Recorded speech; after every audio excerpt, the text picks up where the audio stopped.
Hi, good evening, everyone. Thank you so much for coming. My name is Arlene Brown. I'm the Recovery Support Navigator for Northern Inyo Healthcare District. I work for our medication-assisted treatment program at the Rural Health Clinic. First, we're here for a very serious reason. Our community, is affected by all the big city stuff that's out there, right? Sometimes we think that we're a small town and it's not happening here, but it is. And so we wanted to just raise awareness, give education, and hopefully help save lives and prevent any future overdoses. And the school system, had fatal overdoses in LA County. I'm happy to say that we have naloxone in the schools here.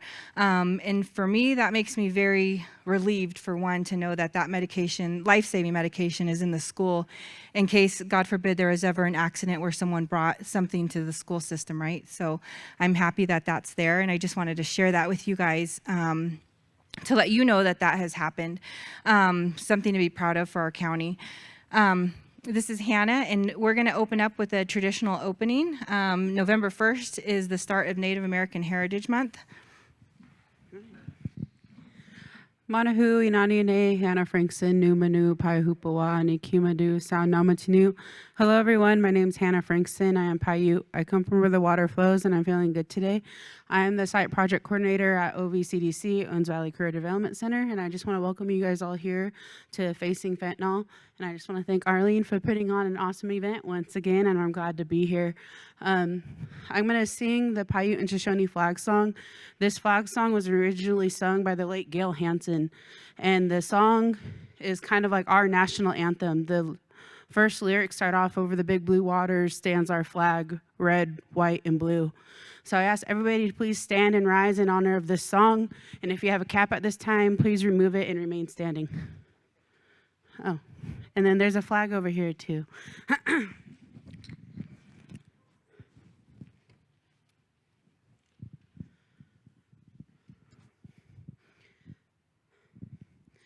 Yamming ba ba ba nungo rewad in namburu buiru ba yazing duginam yamming na bedana sogovara zingwararum yamming na bedana sogovara zingwararum Yamming ba ba ba nungo rewad in namburu buiru ba yozing duginam yamming na bedana sogovara zingwararum yamming na bedana sogovara zingwararum Yamming ba ba ba nungo rewad in namburu buiru ba yozing duginam yamming na bedana sogovara zingwararum yamming na bedana sogovara zingwararum Yamming ba ba ba nungo rewad in namburu buiru ba yozing duginam yamming na bedana sogovara zingwararum yamming na bedana sogovara zingwararum Mana.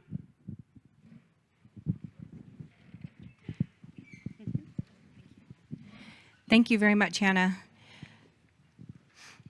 And I just want to thank all of our partners, our community partners, for coming out. We'll have a chance to visit all of their booths so you can get information from all of the resources that are here. But we couldn't do this work alone, and so I'm very appreciative to all the community people who come out and support us in everything that we do.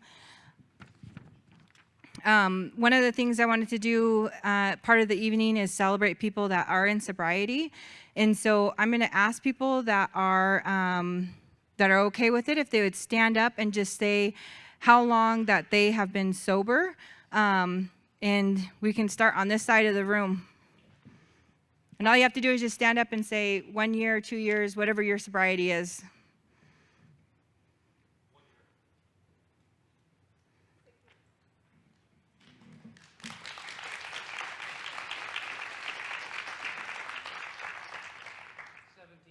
$17 years. 77. All right.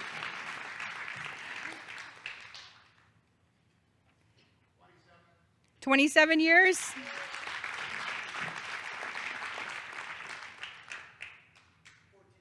14 years.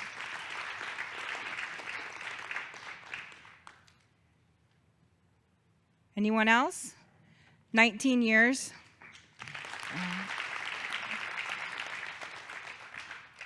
And I don't want to miss anyone, but if anyone else has a sobriety date that they would like to share, you can give it to Leticia in the back with her hand raised.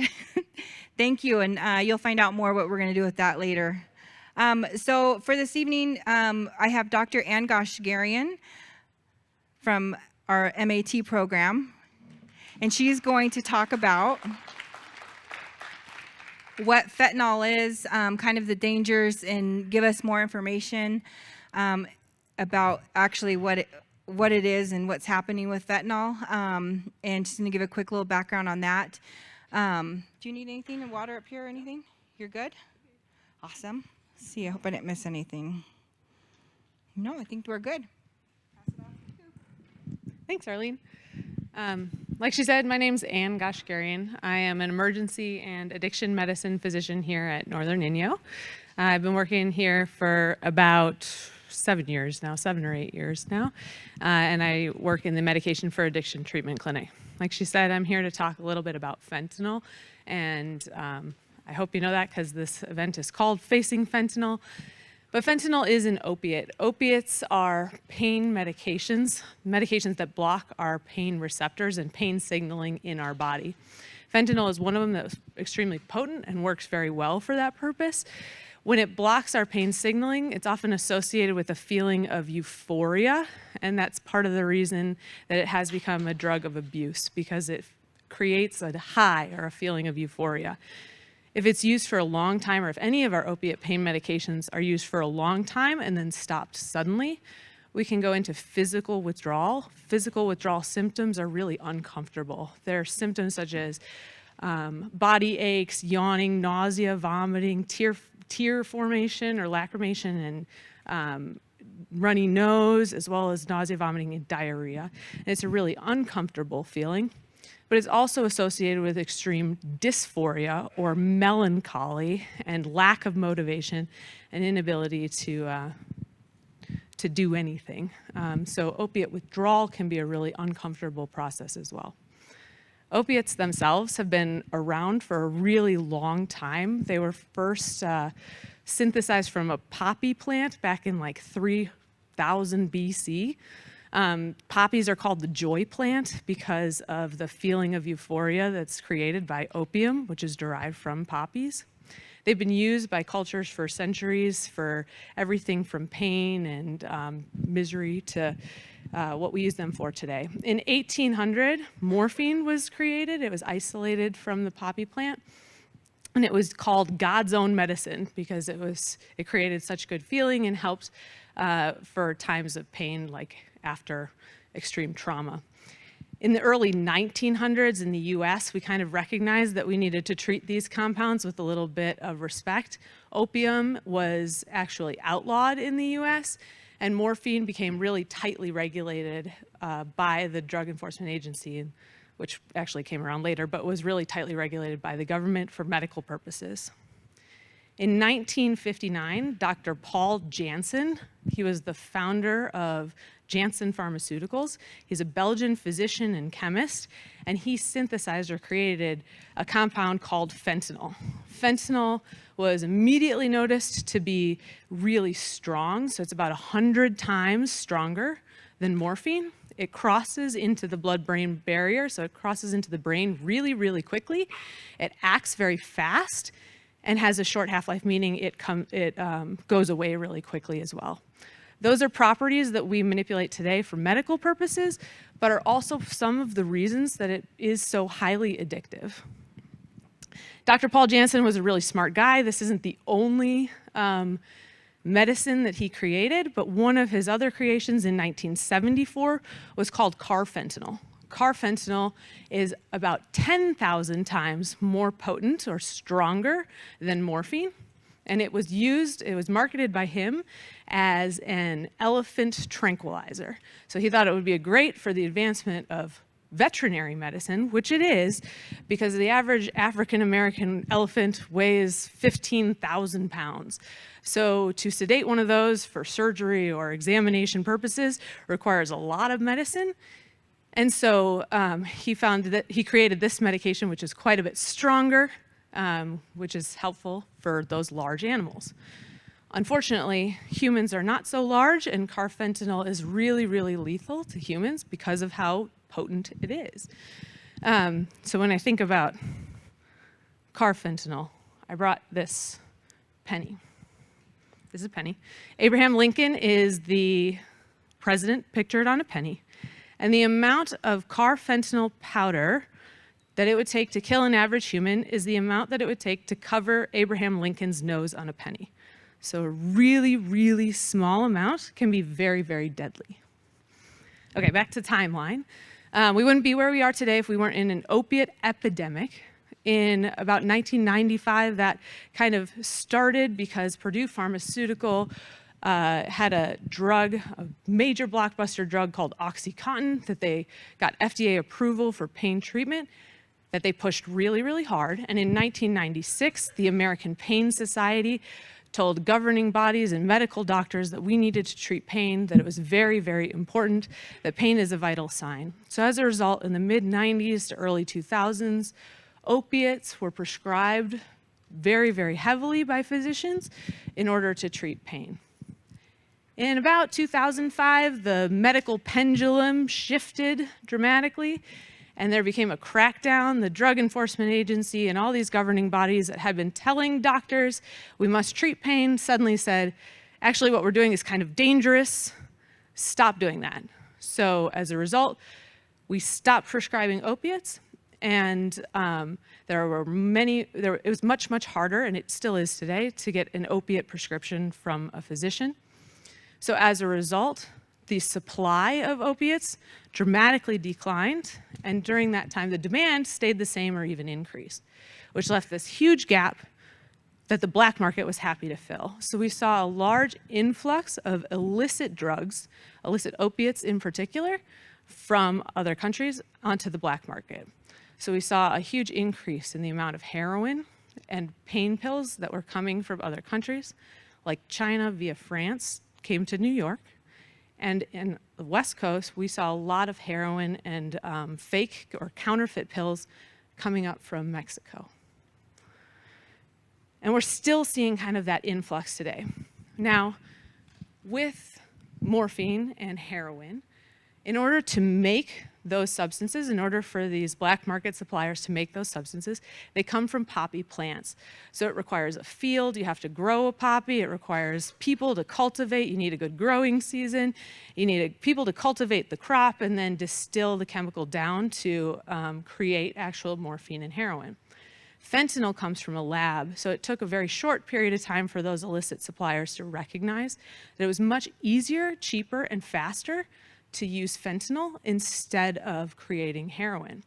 So we are seeing a huge change in the supply of illicit drugs coming into the country, where more of them are actually fentanyl, but fentanyl that's being sold as heroin, fentanyl that's being sold as oxycodone, and other drugs. So we're seeing a huge influx of fentanyl now. This is really dangerous because when a person thinks they're getting an oxycodone pill that 10 years ago would have been prescribed by their doctor that they had been taking for some back pain or any other ailment that they had, they're not necessarily getting the same thing if what they're actually getting is fentanyl with binder that's been diluted down to try to mimic a dose of OxyContin. So in so what we've noticed is since we've been seeing this, we've seen a lot of fentanyl contamination, we've seen a lot of fentanyl influx, and we've seen a lot of overdose deaths because people aren't always aware of what they're getting with the drugs that they're buying. So as a result, in 2016, the accidental overdose death rate of fentanyl went way, way up, and we've seen that continue to climb.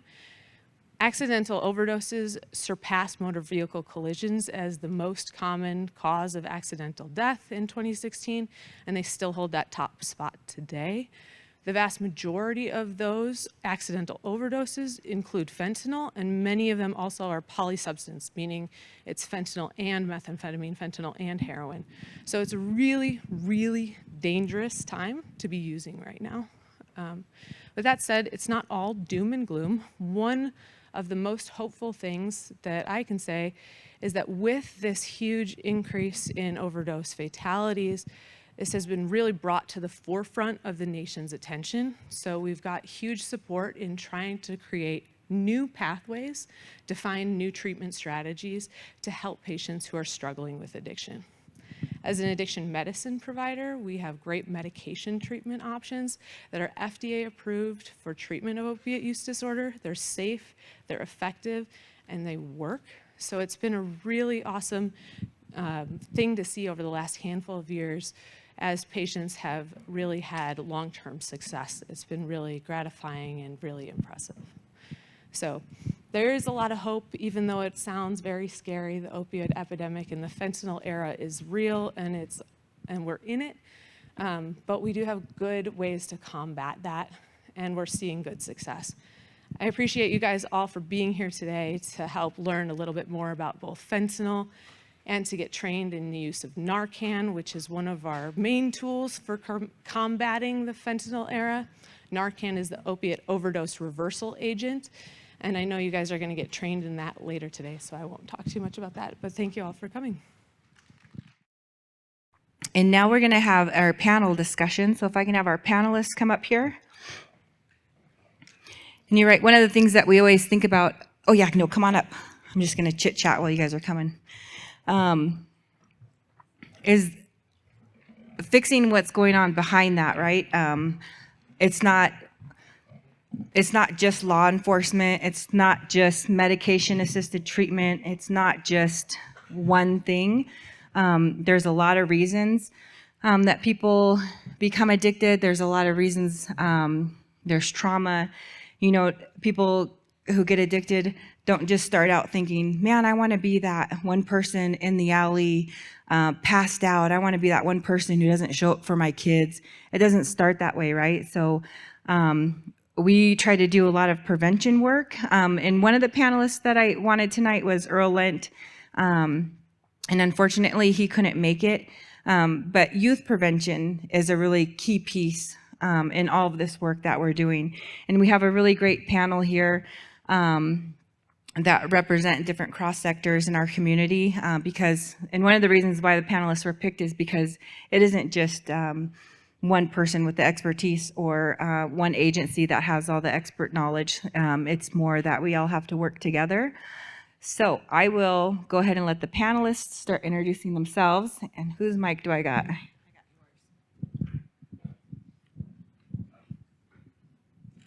Hi, my name is Eric Sanders. I'm Executive Director of Bakersfield Recovery Services.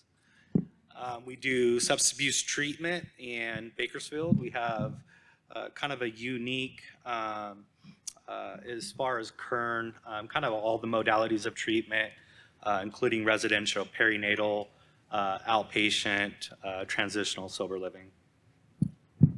My name is Goshgarian. I'm an ER and addiction medicine doctor here at Northern Inyo, and I also work for Inyo County Health and Human Services as the substance use medical director. So I do medication for addiction treatment at the Rural Health Clinic. My name's Stephen Dondero. I am the syringe service planner for Northern Inyo Hospital. I'm a harm reduction specialist, and I get to meet people where they're at. Good evening. My name is Jeff Thompson. I'm the Chief Probation Officer for Inyo County. Good evening. Josh Ellsworth. I'm the police lieutenant for the city of Bishop, and great to be here. So our first question.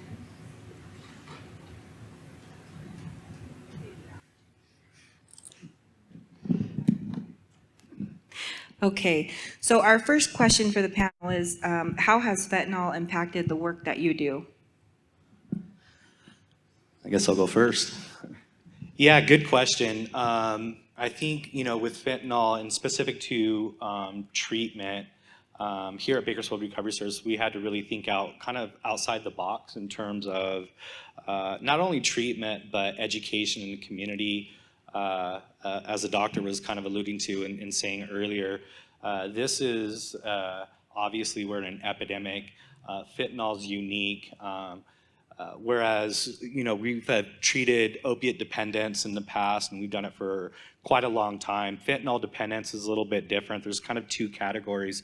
Those individuals that are opiate dependent, specifically with fentanyl, and there's others that, and this is where the epidemic is coming from, and are dying, and the kids are have fatal overdoses, is the children and others that are thinking they're just getting what the M30s are just getting, thinking they're taking other pills, but they're getting fentanyl, and then overdosing and possibly dying. So we've had to really think outside the box in terms of outreach and education in the community with dealing with fentanyl. Yeah, definitely. I kind of add to that. And in our clinic setting, we absolutely are working hard both to treat patients who are actively seeking support and help in recovering from opiate addiction, and also working hard to outreach to community members who are in active addiction by providing the necessary products, things like fentanyl testing strips, to allow them to be educated about what they're using. So it has created a change, but I think education is power, and so the more we know, the more opportunity we have to bring more patients into treatment and find sobriety.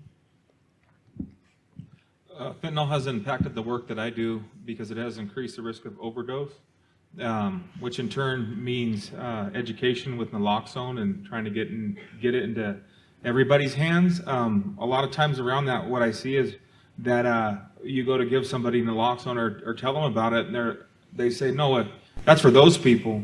But what I've learned is that it's for everybody, because a lot of overdoses are accidental. As Dr. G was saying, we give out, for my participants, we give out fentanyl test strips as well, because a lot of them aren't seeking fentanyl, so we want to keep them safe where they're at, Yeah, so fentanyl's impacted the worker probation twofold. First, we have to look at the user and understanding that about 85% of our probation cases involve some kind of a drug or substance abuse issue, and so we have to make sure that we provide the resources and the help that they need for that. But the other side of that is also officer safety.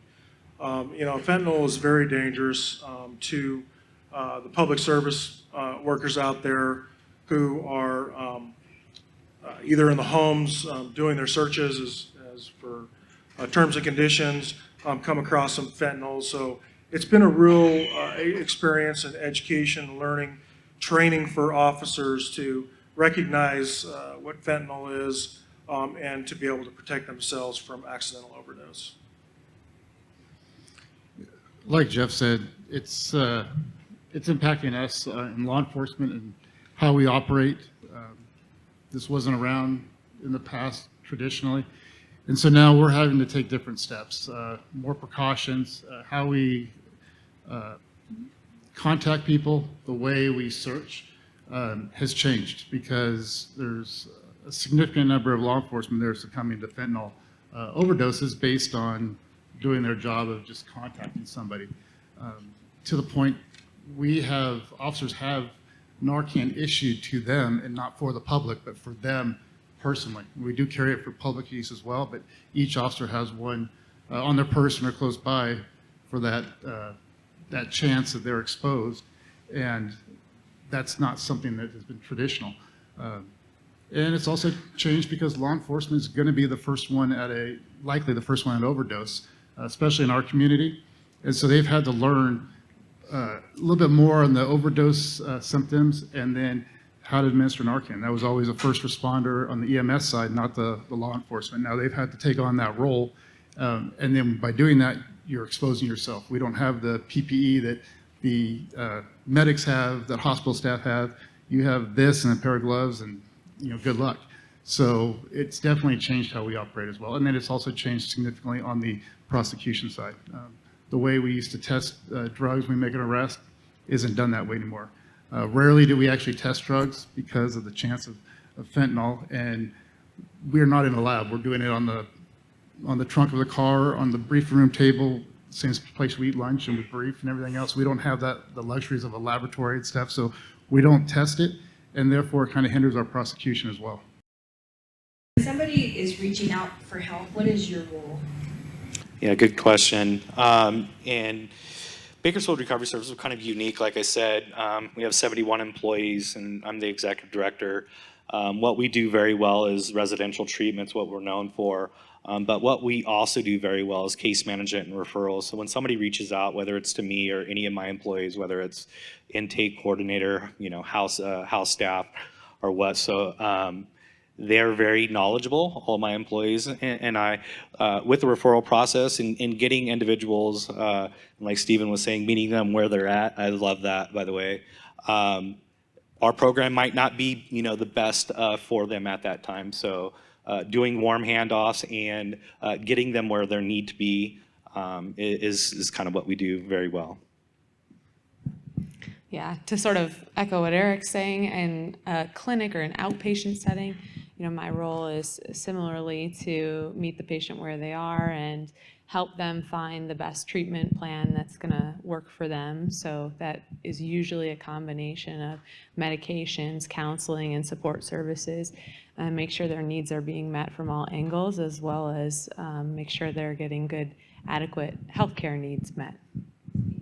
Dr. Goshgarian, can you speak a little bit about what happens when someone is brought into the emergency department after overdose, or through overdose, or when they reach out for help and say, hey, I'm ready to quit?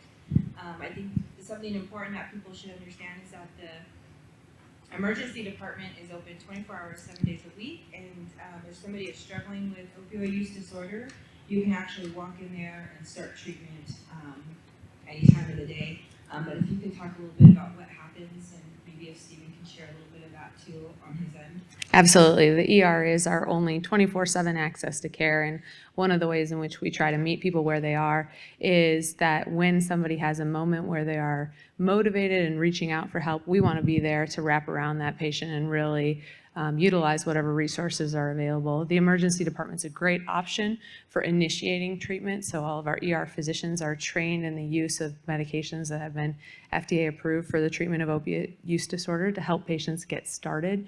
They also know about the resources we have locally, both in our recovery navigator, Arlene Brown, as well as our harm reduction services coordinator, Stephen Dondero, who they usually reach out to when a patient comes in and is looking for help. And they help coordinate getting the patient into treatment, whether it be outpatient treatment at the rural health clinic with a medication plan initiated in the emergency department, or even inpatient resources like at Bakersfield Behavioral Health. So the ER is really a great option for patients who might have the desire to quit at 2 o'clock in the morning or whenever else. So When, as Northern Inyo's harm reduction worker, when someone reaches out, I get to support them in getting the resources they need, linking them to Arlene and Dr. G in the clinic, and getting them the help from where they're at.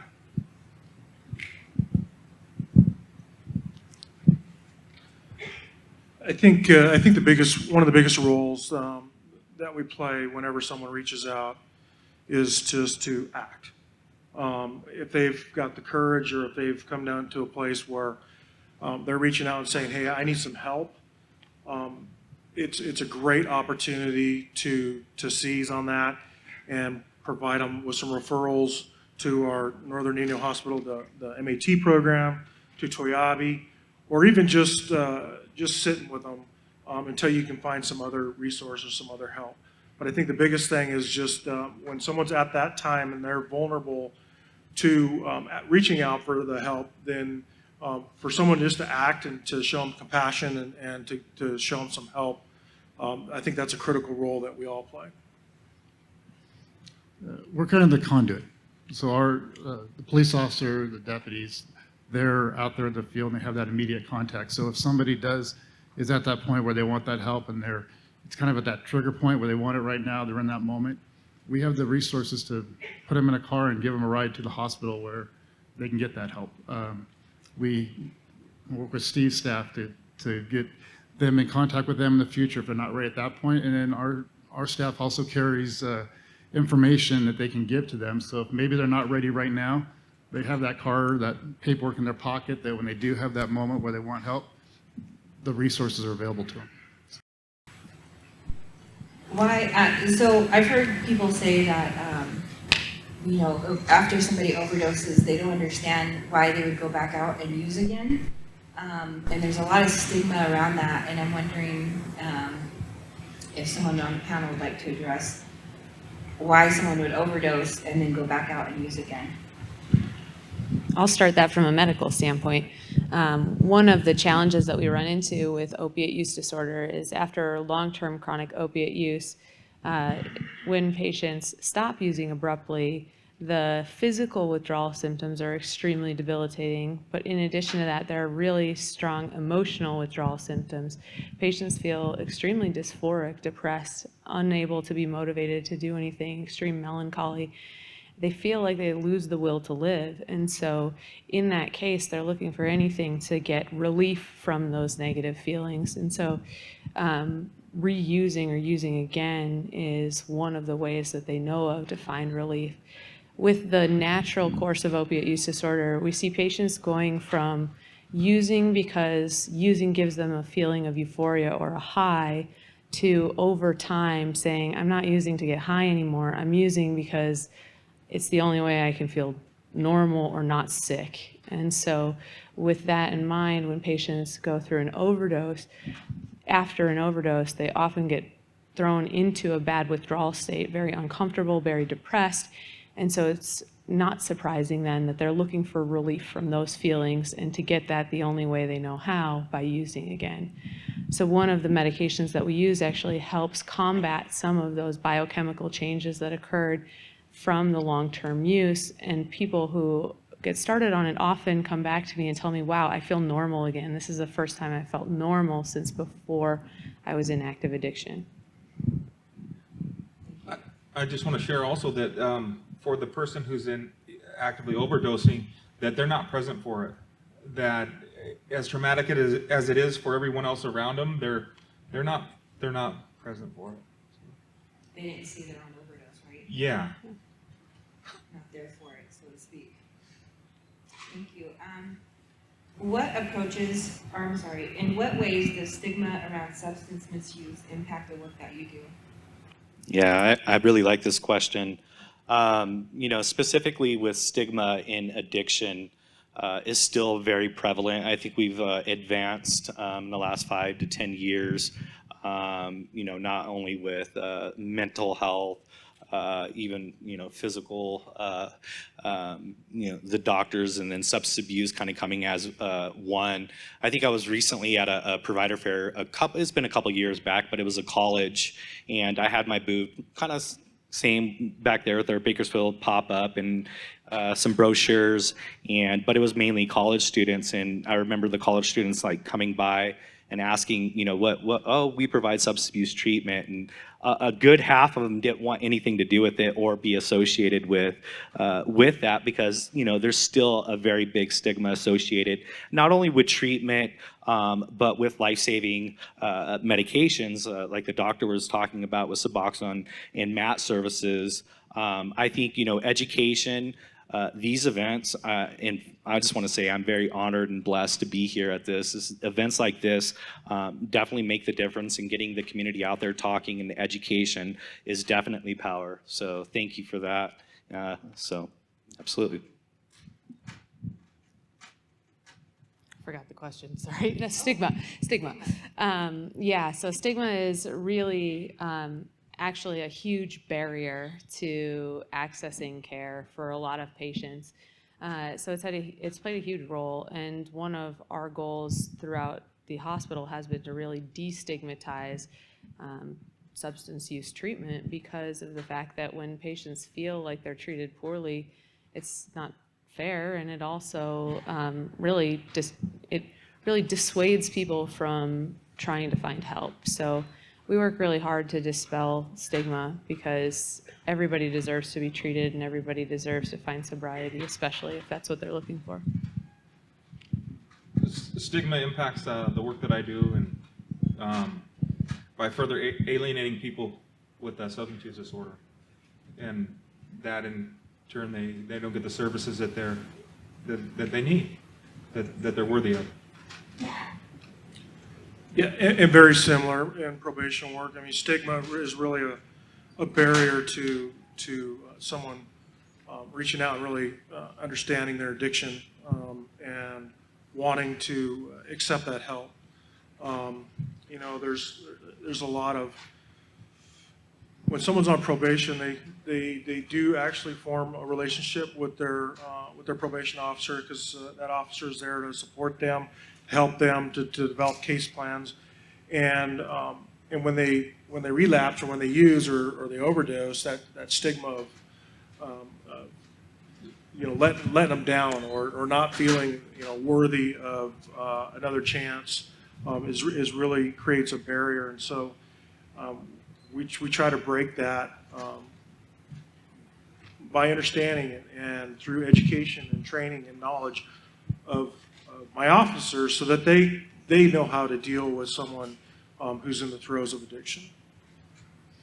There's that stigma that as a police officer, your goal is just take somebody to jail, and that's not true. It's there to help. Though jail is sometimes where things end up. Ideally, you want to find that long-term solution, and building that barrier with the community that they can, in fact, turn to that police officer that stops them, that's talking to them on the side of the road, and understand that officer is willing to help them and get them whatever resources they need to try and better themselves. I was just thinking that too, the stigma of, you know, when the police show up and what's going to happen, and, you know, that's something that we've really tried to destigmatize too, is that the police and first responders are there to offer help and save a life, and they're not there just to arrest and be the bad guy. So that's a really important point, because we have great officers who go on scene and are able to be that support and that first person to actually save a life. And so I think that's really important for people, because we encourage people to call 911 after overdose.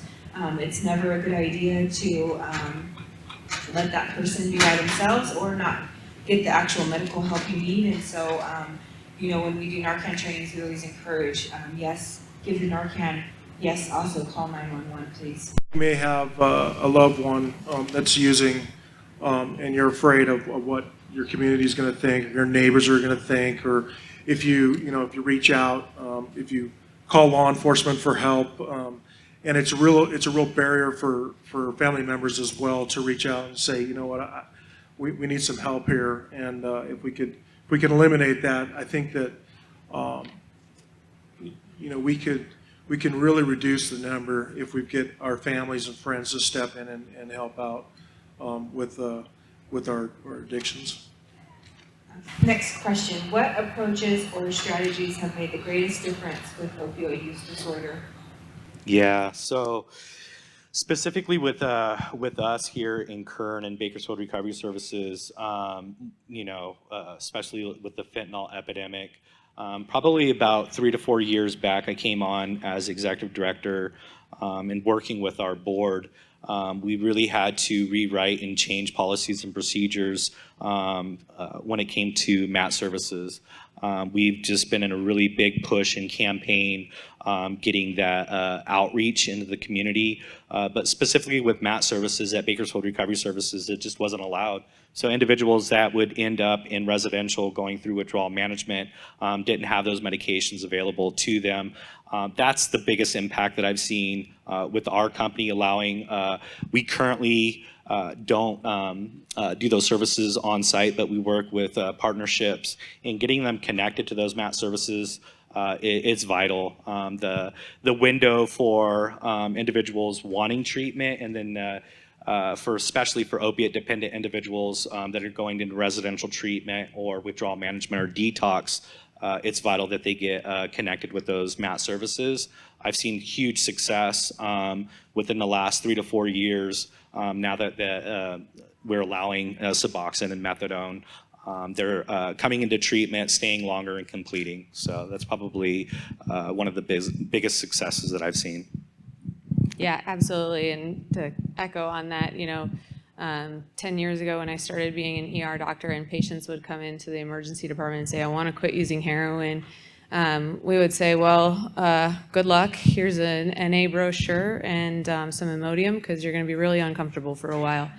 And it was really not a very gratifying thing to do because you sent somebody out, you didn't feel like you solved their problem or helped them in any way because we didn't have the tools or resources available. As the opiate epidemic occurred, there was a huge push to increase access, or MAT, which stands for Medication for Addiction Treatment, and increase access to that for all patients. So rehab facilities like Bakersfield Behavioral had to change policy to allow for these medications that are FDA approved, safe, and effective at treating opiate use disorder.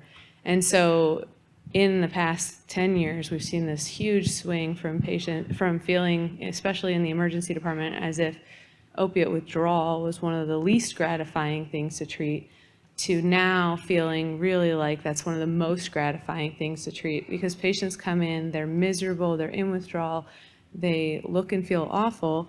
We give them a medication to get them started, they feel better immediately, and we help them find follow-up to where they can continue to find sobriety. So it's been a really incredible transition to kind of witness throughout my career, and seeing some of those long-term successes has been really great too.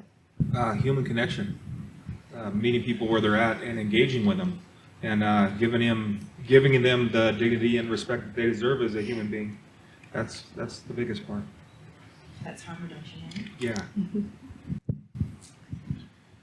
Yeah, I would have to agree with what most of the panelists said already. About 5 years ago, I started hearing about naloxone and Suboxone, and was really interested in it. And in fact, former Judge Dean Stout really was a champion for medicated assisted treatment, and we had some professionals and some experts come in and speak with us and talk about it. And since then, we've got some grants, and we've been able to really expand our program. And Northern Indiana's done a fantastic job with their MAT program, and we even are able to provide MAT in the jail at times, and then have that seamless transition from when they leave the facility back into the community. So MAT is a huge component of what we're doing now.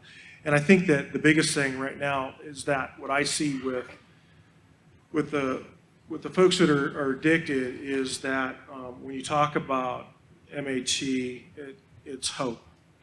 And it gives them hope because they've had friends or even family go through that treatment program and see that they can come out on the other side. They can come out sober, and it's not as terrible as what it was as it used to be. I mean, they still go through withdrawals, and that's still part of it. But there's really the hope about being able to be treated, and where it wasn't in the past. So MAT's got to be probably one of the biggest ones for me. For the law enforcement side, it's building that trust with the community, with the family, with the user, that if they need that help, they can reach out, and they won't be judged. They're not going to be arrested, not going to be harassed. They'll be given the help and the guidance that we can help provide to get them to the resources they need, but also education. The biggest thing on our side is the education starting in the school, starting in the younger age, educating on what the different drugs are and how these things will affect. How can we work together to end fatal overdose in our community? Yeah, good question, and I think we're doing it right here. I think this is again, I've said it, but this is amazing. I'm kind of overwhelmed. We've put on probably 3 or 4 fentanyl forums with similar panels in the last probably 6 months. But this is what it's all about, getting people talking in the community, and I'll go back, education is power, so. Yeah, absolutely. Working together at all different levels to help educate people who are at risk for using, who are in active addiction, and then who are looking for support in finding sobriety. So we work with all different entities. I know we have a very Northern Inyo heavy panel up here, but Toyabe also has a medication for addiction treatment program. And so working with all different local entities to work together to find the best treatment approach for all patients. I'm going to go with education as well, and destigmatizing naloxone as well. Yeah, education, awareness, communication, and collaboration. As Arlene stated before, we all have a really good collaborative working together around this issue. If we have someone who's ready to accept that treatment, we have agreements with each other that we're able to communicate and talk and figure out, where we're at. And then when they are in treatment, for instance, when they're doing their medicated assisted treatment, a big piece of probation accountability work is through drug testing. And so we know that when they come to test, their tests are most likely going to be positive, especially if they're in their treatment. And so we're able to work with the treatment provider to make sure that there's not a false arrest, so to speak. And so it really it really helps with the abuser, the probationer, to understand and know that that probation is also helping support that. I'm going to be a follower on this one, but education, that's what it's going to come down to. On our side, and focusing on at the schools, at the younger ages. We have the school resource officer. We've done it in the past, and we'll continue to do it in the future, is making this information available at that juncture. So the schools, the kids, we've had with the homecoming, all these different activities, football, getting that information out to them so when they're doing their activities, that's in the back of their mind. So we will continue to do that and keep pushing the education component. And prevention. When my daughter was 7, she knew how to use Narcan, and she's 9 now, and she can tell you all about the dangers of fentanyl. And one of the things I talked to her about it isn't that your friends necessarily know what they're bringing to school, but they could have older siblings, parents, friends that come into the house or are staying in the house, and they could easily get into something and bring it to school not knowing what they even have, and then you have a huge incident on your hands. So I'd just like to mention that at Northern Inyo Hospital, we also offer medication lock boxes, so you can lock medications up to keep people safe. Arlie, to touch on your last comment, we've actually had 2 cases where we've recovered drugs from the schools in which it wasn't a student, we don't believe, but it came from somebody who was on school grounds after hours over the weekend or something. So again, the kids, teaching them so they understand what they see, don't touch it, don't play with it, don't try it. What are their obligations if they find it, and teaching them how they need to notify the teachers and the law enforcement stuff so it can be addressed and handled appropriately. in regards to helping people with OUD or substance use disorders and reducing overdose death, why is inpatient sober living so important, crucial? Yeah, as a recovering addict, it's very crucial. treatment, and people are at different levels of their life, or different motivations for wanting to enter treatment. It's very difficult. Environments play a huge role. So taking an individual out of their environment and putting them, in an inpatient rehab seems just to work a lot better. They're able to receive a lot more specialized and individualized treatments, such as therapy, individual counseling, group counseling, that typically can't take place on an outpatient setting. It's pretty difficult for an individual to stop using, especially we were talking about fentanyl and opiate dependence on an outpatient level. It can be done. It's just a lot easier to do an inpatient. And then sober living is, our sober livings are very structured. So they're designed for individuals that are coming out of residential, kind of a lower level of care, entering sober living, getting reacquainted, and entering back into society, but still having that structure there in place. Dr. Goshgarian, why is medication-assisted treatment so important? So medication-assisted treatment, or MAT, is really important because it. Sorry, can I interrupt you really quick? Sure. Why is it, because some people will say it's a drug for a drug, and there's stigma around MAT itself, so. Absolutely, and I always answer that by saying I'm a doctor. If all you have is a hammer, everything starts to look like a nail. But what I do is prescribe medication. We don't expect most people to treat high blood pressure without medication. Why would we expect people to treat other medical illnesses without medical treatments? We have buprenorphine or Suboxone and methadone are great medications that are used for this purpose. And I understand why some people say that, they feel like it's a substitution. But the reality is, when you look at the data shows that about 10% of people only are able to find sobriety with no medication. But those numbers improve dramatically between 50 and 80% when you get medications on board. So the way I look at it is that I think it's really important to offer patients the best treatment possible that's been, again, backed by science. There's good data to support that's safe and effective, and that gives them the best chance of finding sobriety. These medications often aren't for lifetime. They can be, certainly if people need them forever, they need them forever. But for the most part, they're there to help patients find sobriety, and part of a comprehensive treatment program that involves medications to help with the physiologic effects of the actual illness itself, along with counseling and therapy support to help with the psychological and sociological effects of the disease process that have occurred. So it's really part of a balanced and comprehensive treatment program. And that's why I think it's really important. I'm a huge advocate for it, if you can't tell. Why is harm reduction so important? Harm reduction is so important because when people are drowning in their addiction, some agencies only get to go to the shore and throw them a life preserver. But what I get to do is get to go jump in the water, swim out there with a life preserver, and help bring them back and get them the services that they need to recover, get better. Thank you.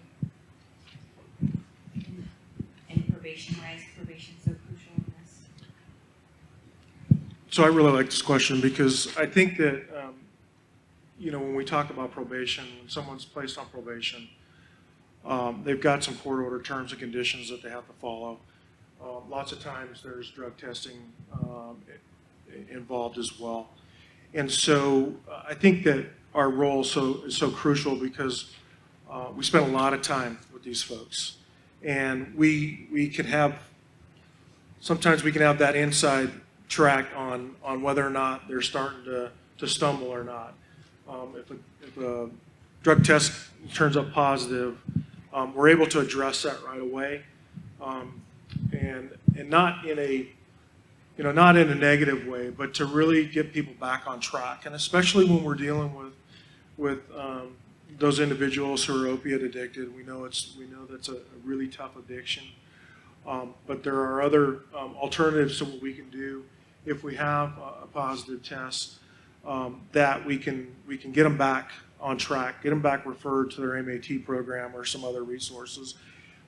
we will hold them accountable as well. And that's, that's part of the recovery process as well, is understanding consequences for some of those actions. But it's really not for punishment, but it's really about getting folks back on track. And I think that with probation, and especially today's probation, the way we look at our folks that we supervise and the addictions that they go through, we really are there to help and try to support them and to give them all of the resources that they can use in order to live a sober life. Thank you. And why is law enforcement so crucial? We have that contact. We have that ability to talk to people. And sometimes you do make that arrest. You have to make that arrest. And it may not be the best moment, but they get into probation. They get the help that maybe they weren't ready to get on their own, but through the court system and probation, they're forced to take that help. In the past, there used to be a drug court that was a different thing. I made an arrest, and then this person went through the process, got forced into drug court, and then several years later, I see him. This is my previous agency, and they come up to me and they thank you. Hey, thank you for arresting me. You saved my life, because they would never have done it on their own. But it took them going to jail, no jail time, but they got forced into a program that then turned around their life. So there is that component that you still have to arrest them, but at least they're getting the help that they need and ultimately they want, but they don't know. Some don't know how to ask for it and how to search it out. So we'll give them that avenue.